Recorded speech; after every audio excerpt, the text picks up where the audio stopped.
En fait, Mustapha, ça fait combien de temps qu'on se connaît, combien d'années? Alors ça doit faire bientôt, en plus on est en février, ça doit faire 32 ans, à peu près pile poil. Parce que tu as eu ton premier contact avec cette église en En 91, 1991. février. D'accord. Donc ça tombe. Bon, on va pas trop le répéter parce qu'on va passer d'anniversaire. pour des dinosaures. Ouais. Disons On avait des cheveux, vous et moi. on avait tous les deux de très belles chevelures. Ouais. Exact. Voilà. On en rit, mais tu étais venu dans un contexte dramatique Oui. et on en parlera, j'imagine. Donc, quand tu es venu pour la première fois, tu avais quel âge? J'avais 24 ans. Tu es arrivé ici, dans notre église à Dessines, dans le tout premier bâtiment de l'église Oui. de Dessines, Mhm. en 1991, à l'âge de 24 ans, mais tu avais déjà un passé assez chargé, assez lourd, avec d'ailleurs un événement dramatique.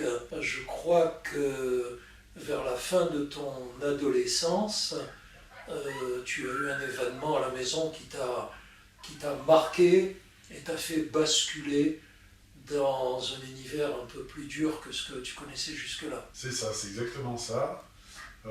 J'ai grandi, on est une famille de 6.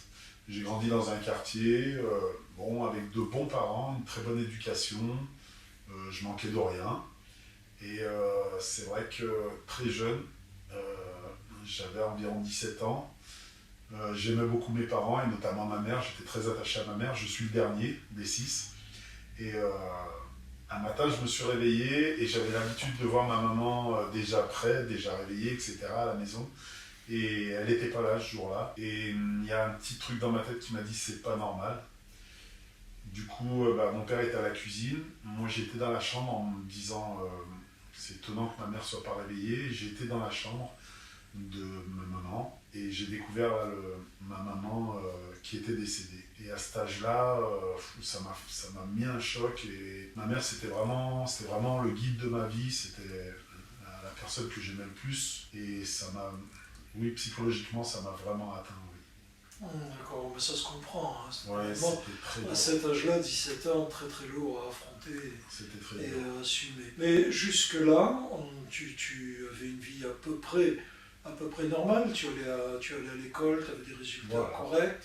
Tu avais quand même déjà, autant que je me souvienne, dans ce quartier, certaines fréquentations peut-être un peu agitées, un peu bougeantes. Oui, oui, alors bon, c'est des quartiers un petit peu de cité, tout ça, donc il y a toujours des groupes, des bandes, il y a des bagarres, il y a de la délinquance, mais j'allais dire, je ne sais pas si on peut dire ça, mais c'est de la petite délinquance. Par contre, à partir du décès de ta maman, tu es tombé un peu dans une colère, une révolte intérieure et dans une délinquance qui est devenue plus aggravée. C'est ça, alors j'ai eu des parents qui nous ont inculqué aussi la foi en Dieu, donc on avait quand même une certaine foi, une certaine croyance, une certaine piété à la maison. Je suis kabyle, on est parti en Kabylie enterrer ma maman. En revenant, je crois, j'étais avec mon père et du coup la mort nous fait mûrir aussi. J'ai grandi, je crois, très vite. J'ai réalisé certaines choses, la mort, la vie. Je me suis dit que la vie était injuste quand même, qu'on pouvait avoir quelque chose, on pouvait être heureux, on pouvait se sentir aimé et aimé. Et en un quart de seconde, tout perdre. En un quart de seconde, notre vie bascule. J'en ai voulu à Dieu, j'en ai voulu à la vie. Je me suis dit pourquoi ça sert à rien d'être gentil, ça sert à rien le bien, parce que du jour au lendemain, on peut tout perdre. Et alors là, dans quel mode de vie as-tu basculé et quel type de dérive as-tu vécu? Alors là, je suis parti donc dans la colère, un petit peu la colère contre Dieu, en me disant, dans la vie, il y a les bons et les méchants, j'ai l'impression qu'ils réussissent. Et je suis devenu égoïste. Je me suis dit, ça sert à rien d'aimer, parce qu'on aime, et un jour on perd la personne qu'on aime. Donc j'avais plus envie d'aimer. Et du coup, je suis devenu très égoïste, et je pensais beaucoup à moi. Je suis devenu méchant, je suis devenu...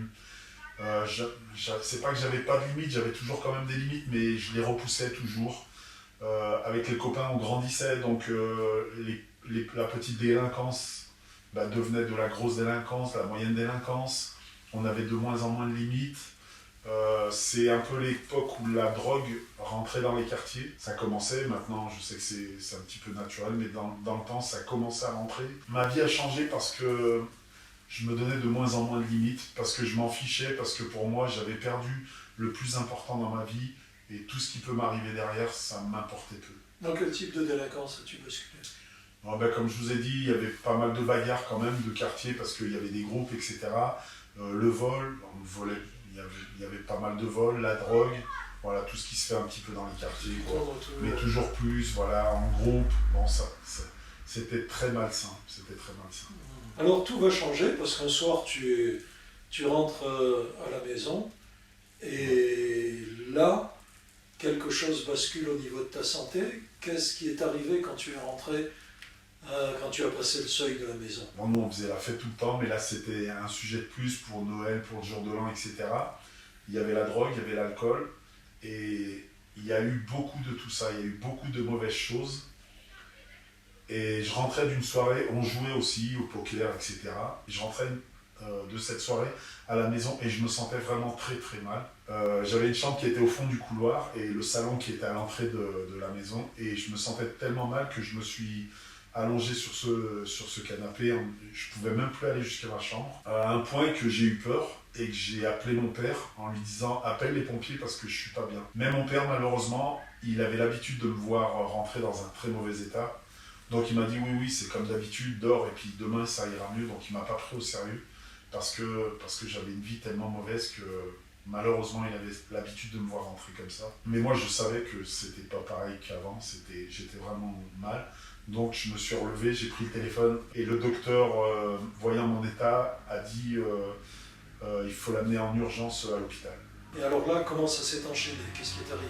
Je suis rentré dans l'ascenseur de l'hôpital donc. Et j'ai perdu connaissance. Et tu t'es réveillé où? 3 jours après. 3 jours après. 3 jours après dans une chambre. 3 jours de coma. Voilà. Là, ton réveil, donc j'imagine que pendant 3 jours, les médecins ont eu le temps de t'ausculter et d'essayer de poser un diagnostic. Qu'est-ce qu'on t'a dit? Qu'est-ce qui s'est passé? Ils ne savaient vraiment pas ce que j'avais en fait. C'était vraiment le début des examens.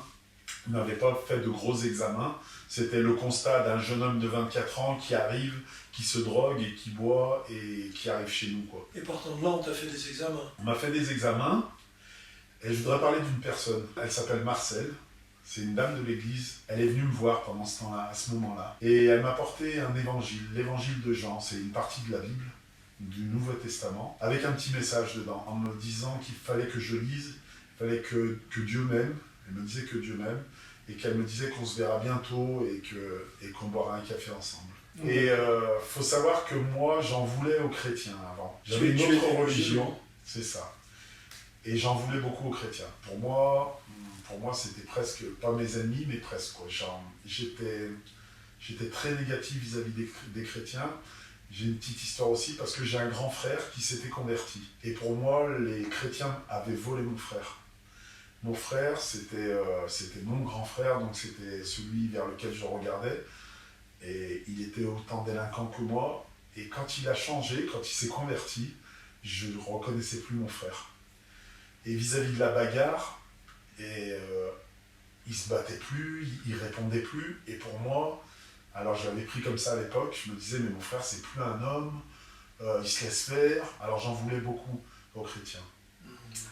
Et quand cette dame est venue, ça m'a touché parce que Dieu avait permis que je voie son amour à cette dame. Et cet amour, je ne l'avais plus touché depuis très très très longtemps. Et j'avais ressenti qu'elle était sincère et qu'elle m'apportait, c'est ce qu'elle avait marqué sur cette petite lettre, je t'apporte ce que j'ai de plus cher au monde.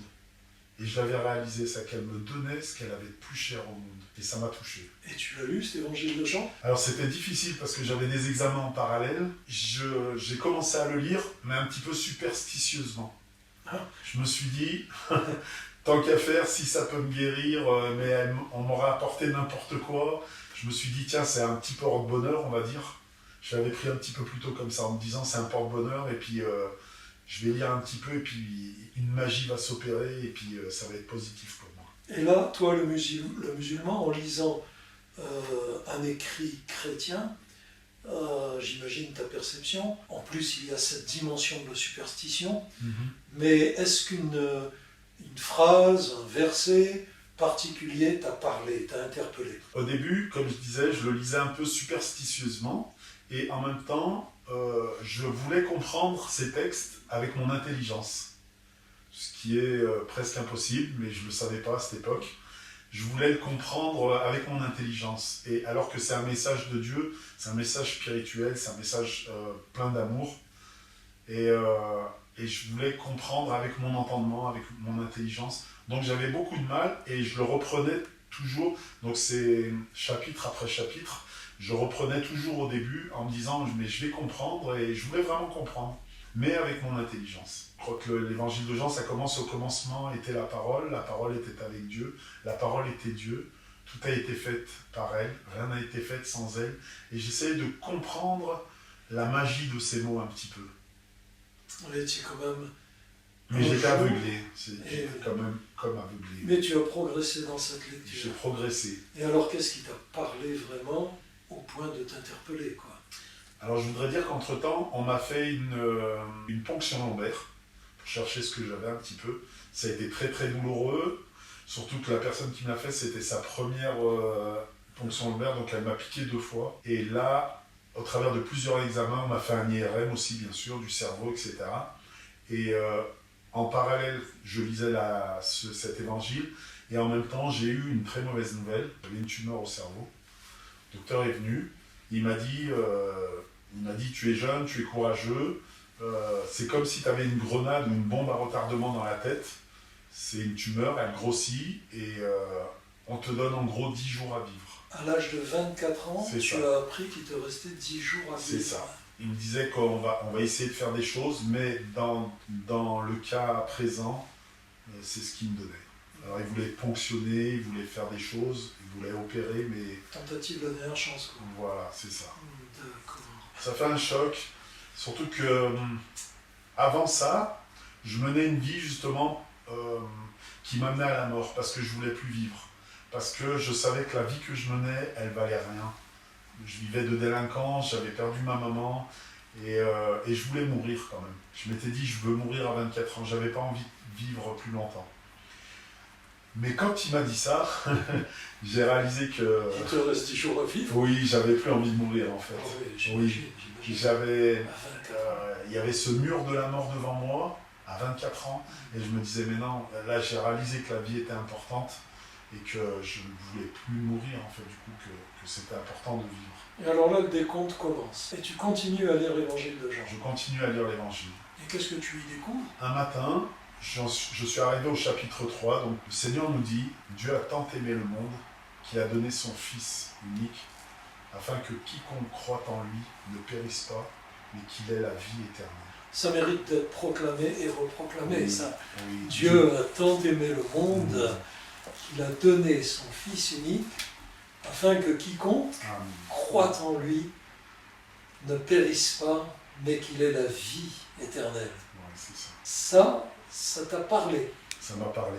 Et ça parle pas à l'intelligence. C'est ça. Ça parle au cœur. Exactement. Alors il n'y avait personne dans cette chambre.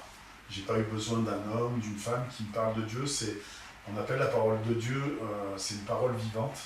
Et je crois que là, ce jour-là, elle m'a parlé. Si j'étais dans cette chambre, c'était à cause de mon péché. C'était à cause de la vie que j'avais décidé de suivre, de vivre.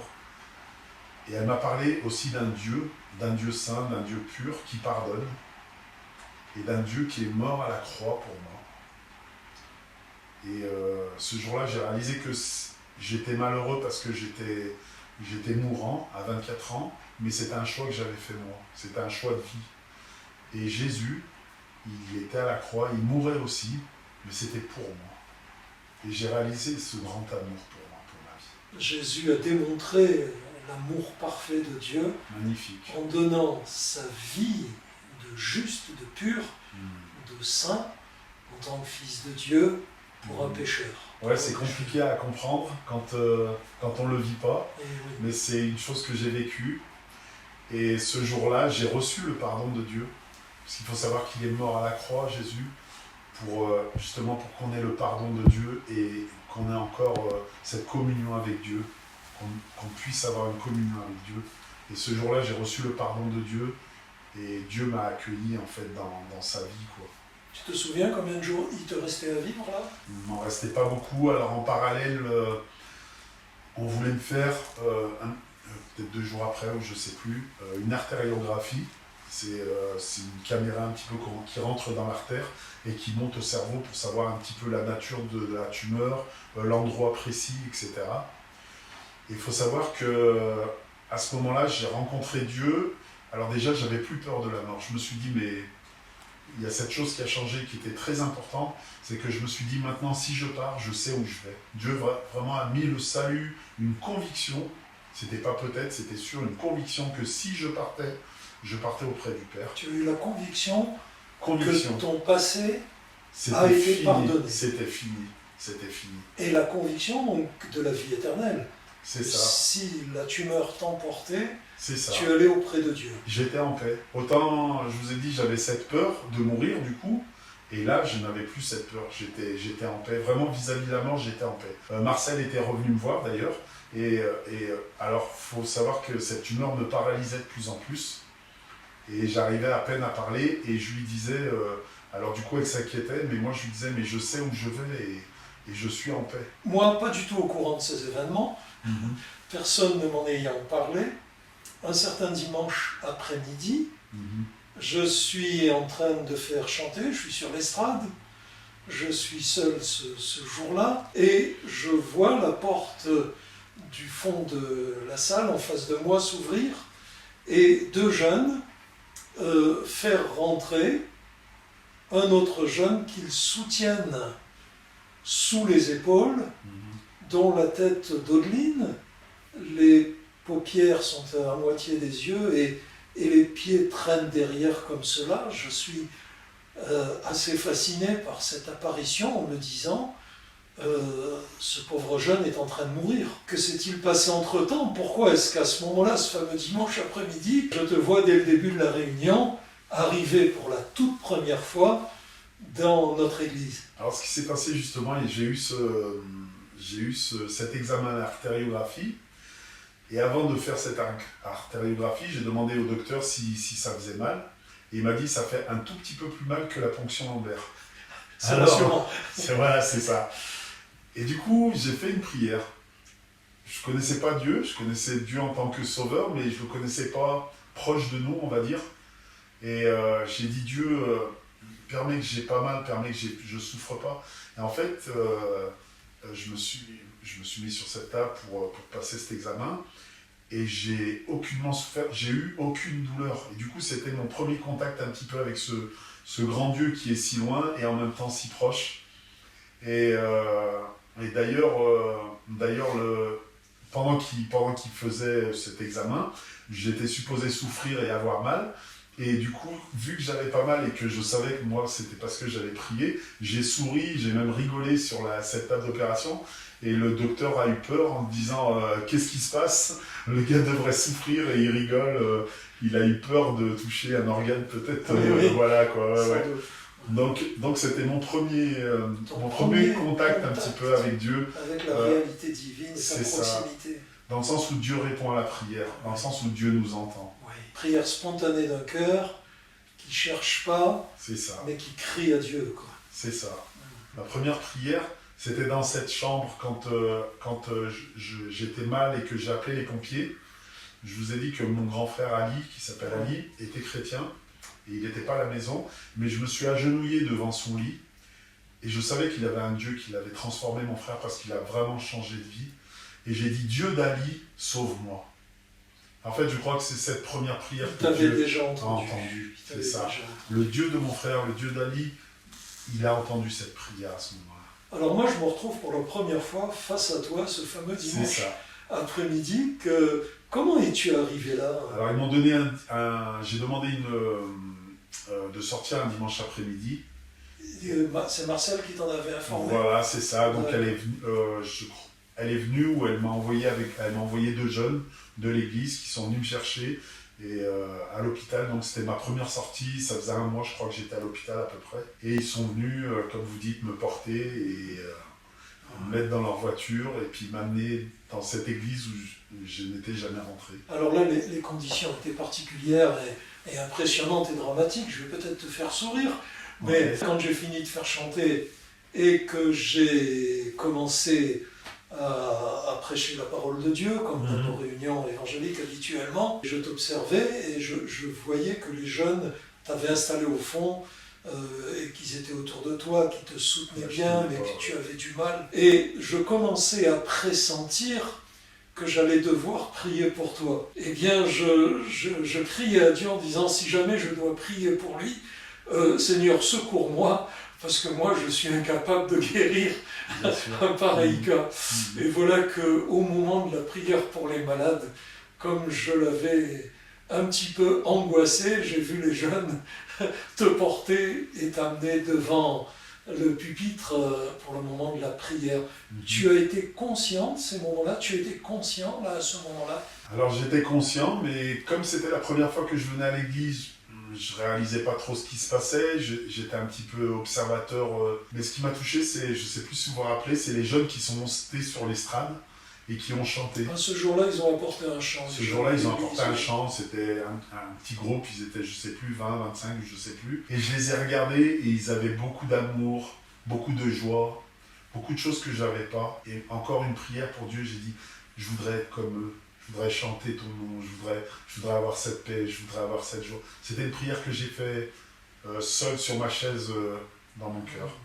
Et quand il y a eu un appel, parce qu'on fait des appels, parce que c'est la Bible qui le dit, vous avez demandé à ceux qui étaient malades, ceux qui en avaient besoin de s'approcher. Donc j'ai demandé aux deux frères de m'aider et de me lever. Et on a crié ensemble, je crois, à Dieu. Ce dont je me souviens très très bien, et parmi les anciens, certains s'en souviennent, lorsque j'ai prié pour différents malades avant toi, et puis d'un seul coup, je me suis trouvé face à toi. Et alors que j'allais poser mes mains sur toi, comme l'enseigne la Bible, tu as exprimé une prière publique très très forte, très spontanée, qui a impressionné, qui a figé vraiment l'ambiance. Tu as crié à Dieu, Dieu, même si tu ne me guéris pas, sauve mon âme. Et tu as crié cela de tout ton cœur. Et j'ai été arrêté sur place, j'étais très très impressionné. J'ai senti la présence de Dieu sur nous, là. J'ai ressenti le formidable silence qui est tombé sur toute l'Église. Bon, j'ai prié pour toi de tout mon cœur, mais on t'a ramené toujours avec les pieds qui traînaient, la tête qui dominait. Et avant la fin de la réunion, je suppose qu'il fallait que tu rentres à l'hôpital à un certain horaire. J'ai vu les jeunes qui partaient, qui te ramenaient, et puis on m'a demandé, mais qui est ce jeune? Je disais partout, je ne sais pas, parce que ce moment très particulier avait beaucoup impressionné l'Église. Et le lundi matin, tu te réveilles à l'hôpital, et que se passe-t-il, quoi? Parce que maintenant, on voudrait savoir le dénouement quand même. Est-ce que Dieu est capable de répondre à la prière? C'est ça. Même dans un cas désespéré, là, il te restait 3-4 jours à vivre, quoi. C'est ça. À partir du lendemain, ma santé, du coup, a repris positivement. J'allais de mieux en mieux, du coup. Au bout de 2 jours, 3 jours, tout doucement, j'ai remonté, j'ai repris une bonne santé, on va dire. Du coup, alors plusieurs professeurs, ils sont rentrés, je sais pas, ils étaient peut-être presque une dizaine dans ma chambre, parce qu'ils avaient eu du coup les résultats de l'examen, du dernier examen. Et alors ils m'ont fait lever parce que j'avais plus d'équilibre, je me levais plus rien. Du coup ils m'ont fait faire des exercices un peu d'équilibre, de ferme les yeux, touche ton nez, baisse-toi, etc. Et l'examen réussi à 100% du coup. Et il m'a regardé, il m'a dit on comprend pas, vous pouvez rentrer chez vous. D'accord. Donc le même gars, c'était vraiment le même docteur, le même professeur qui m'avait dit je vous donne 10 jours à vivre. Quelques jours après, il m'a dit vous n'avez plus rien, vous pouvez rentrer dans la journée. Ils sont rentrés et il m'a dit vous pouvez rentrer chez vous. Les examens qu'ils t'ont fait, oui. Les tout derniers ont révélé qu'il n'y avait plus rien. C'est ça. J'ai pris un rendez-vous 1 mois après pour essayer de comprendre ce qu'il y avait, etc. C'est ce qui est fou. c'est qu'il y a la trace de la tumeur. Dans le cerveau, il y a l'emplacement de la tumeur, mais la tumeur n'y est plus. Ça veut dire qu'ils ne peuvent pas dire que... Il m'a dit, on a dû se tromper, mais je lui ai demandé un compte rendu, et il marque qu'il y a eu la tumeur, qu'il y a encore cette trace. Là, le médecin donc, constate lui-même que l'emplacement de la tumeur est bien délimité, C'est ça. mais qu'il n'y a plus la tumeur. C'est ça. Quelqu'un est venu la prélever. C'est ça. Il y avait vraiment cette tumeur et voilà. Alors je crois qu'il était pas trop, il avait pas trop la foi. Il repoussait un petit peu cette idée d'avoir été guéri miraculeusement. Il me disait mais attention, vous allez retomber. Tout ce qu'on vous a dit, c'est une hypothèse, alors qu'il avait l'air quand même convaincu quand il m'a amené les photos de l'IRM en montrant une tache blanche, en me disant voilà, ça c'est une tumeur. Tout cela, c'était il y a 32 ans. C'est ça. C'est quand même fiable comme opération C'est divine. quand même fiable. Quand je suis sorti de l'hôpital, j'ai donné ma vie à Dieu, et quand je dis que je lui ai donné ma vie, je lui ai donné tout ce que ma vie était. Ça veut dire une vie de drogué, une vie de voleur. J'étais pas marié, je fréquentais une femme et j'étais pas marié, etc. Je lui ai donné vraiment une vie en désordre. Et il l'a transformée, il a su me réparer.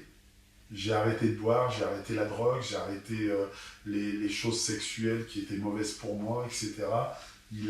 J'ai pas eu d'effort à faire, je fumais plus rien. Il a vraiment transformé ma vie. Tu as arrêté l'alcool sans traitement. C'est ça. Tu as arrêté la drogue. C'est ça. Tu n'as pas été en manque. Non, cigarette non plus. D'accord, ça sont pas simplement des guérisons, ce sont littéralement des délivrances. C'est des délivrances parce qu'il faut savoir qu'il y avait une femme que je connaissais qui m'amenait de la drogue, même dans ma chambre d'hôpital au début, tellement j'en avais besoin.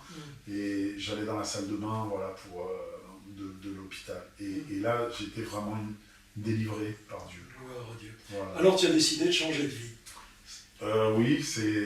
Et moi, je te revois quelques jours après, la réunion d'après. Ouais. Je suis en train d'accueillir les gens qui rentrent et je vois le même garçon qui revient, mais tout seul, debout, qui court vers moi avec un sourire jusqu'aux oreilles. Ouais, c'est ça. On tombe dans les bras l'un de l'autre. Et j'ai beaucoup de mal, alors que je prêche la guérison, la délivrance, la transformation que Dieu peut opérer dans une vie par la foi, j'ai beaucoup de mal à croire que je suis devant le même garçon, mais ça fait maintenant 32 ans que je suis... Ça fait 32 ans. Tu as moins de cheveux, mais enfin tu es toujours le même. Toujours là, avec l'aide de Dieu. Voilà. C'est un Dieu qui est fidèle, ça nous prouve qu'il est fidèle. C'est un miracle remarquable. Et alors moi, je suis depuis donc le témoin, non seulement de ce miracle, mais qui, contre la vie médicale qui avait dit ça ne durera pas, le phénomène tragique reviendra, etc. Il y a de ça plus de 30 ans. Donc je suis le témoin de la fidélité de Dieu parce que je t'ai vu faire tes premiers pas dans la foi, je t'ai vu t'intégrer à l'église, je t'ai vu rejoindre le groupe de jeunes. J'ai vu que tu t'intéressais pas seulement aux jeunes puisque pratiquement tu as intégré tous les âges de l'église, tu t'es très vite rendu utile, tu as voulu. D'ailleurs, tu as participé à la construction de l'auditorium, du site de notre église. Et puis, tu as évolué vers la musique également. Et tu as consacré, parce que tu travailles, tu as une profession, tu es un homme de chantier, tu as consacré tes loisirs à étudier la guitare, à progresser. Et puis je le disais tout à l'heure, à l'occasion de travaux dans l'église comme la construction, etc. Tu as consacré ta vie à mettre en œuvre ta santé renouvelée pour le Seigneur. Et là, en tant que prédicateur et ancien dans cette église, j'en suis le témoin. Je suis témoin que d'une vie gâchée,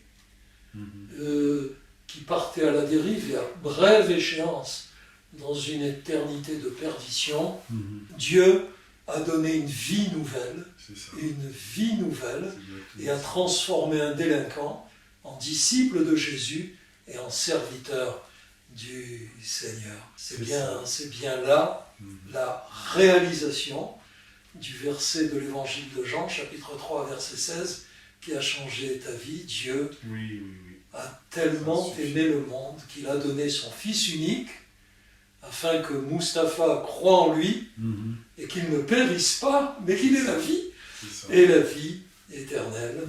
On peut en remercier le Seigneur ensemble. Oui, bien sûr, oui. C'est vraiment ça, et souvent quand je parle de ce que Dieu a fait dans ma vie, je dis que ces moments-là, c'était les plus mauvais jours de ma vie, parce que j'ai beaucoup souffert, c'était les derniers, j'allais mourir, et Dieu ça a transformé, c'est devenu les plus beaux jours de ma vie, parce que j'ai rencontré Dieu, et c'était les premiers jours de ma vie, parce que j'ai pu vraiment vivre comme Dieu le voulait, quoi. Eh bien, consacrons le reste de notre vie à le servir. Oui, cette vie, elle est donnée à tout le monde, bien sûr, cette vie, elle est donnée à chacun, à celui qui veut s'approcher de Dieu. Voilà. C'est possible. Voilà, témoigner à tous de ce que Dieu peut faire dans la vie de quelqu'un qui lui ouvre son cœur et lui fait confiance. C'est ça. Merci Mustapha. Merci Lucien.